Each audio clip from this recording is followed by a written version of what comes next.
Vâng, các cameraman ơi, chúng ta hãy chuẩn bị sẵn sàng để săn những ảnh đẹp nhất trong buổi trưa ngày nay nha.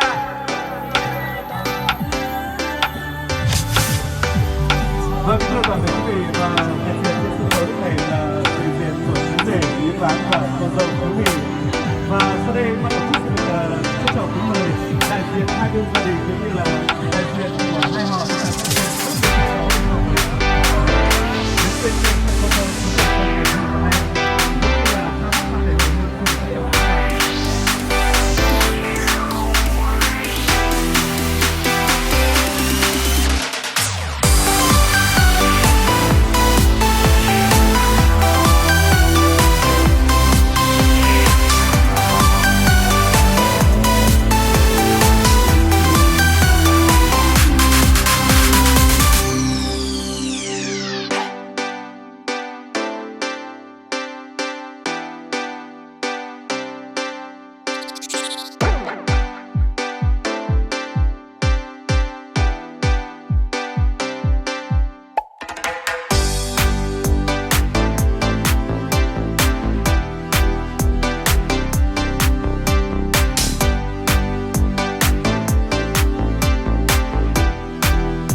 và ngay sau đây thì xin mời đại diện hai bên gia đình.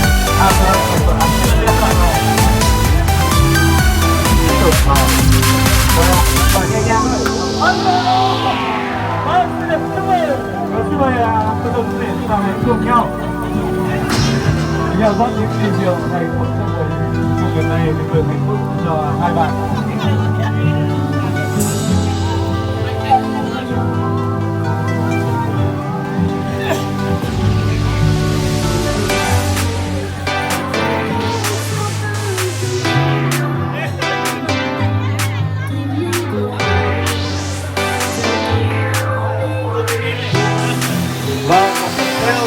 Chai rượu thứ hai, xin mời quý vị tiếp tục ạ.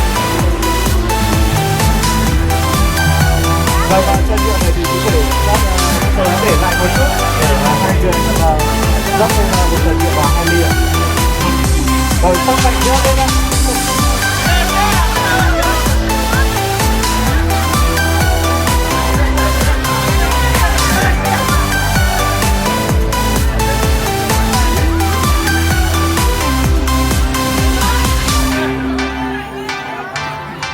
Vâng ạ, rồi sau đó tay gạt nhẹ nhàng ạ, tay gạt nhẹ nhàng ạ. Xin được chúc mừng và xin mời cô dâu chú rể chúng ta sẽ cùng tiếp tục rót những ly rượu nồng để mừng hạnh phúc cho hai bạn.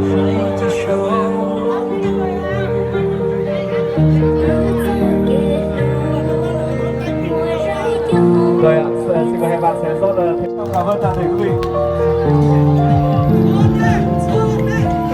Vâng, và ngay sau đây thì xin mời hai bạn sẽ cùng di chuyển sang bên phần bánh yêu thương để cùng cắt bánh yêu thương cho buổi trưa ngày hôm nay hề vứt hai bạn. Hai bạn hãy cầm dao lên, dao kia. Nào cùng nhau cầm tay nào. Các cameraman nào chúng ta hãy chụp ra để lưu giữ những hình ảnh đẹp nhất trong ngày cưới của hai bạn ngày hôm nay.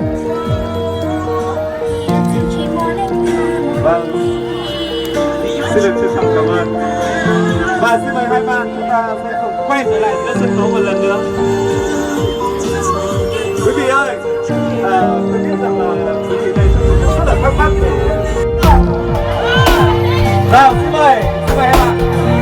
Lúc nãy cùng quay vào nhau nào.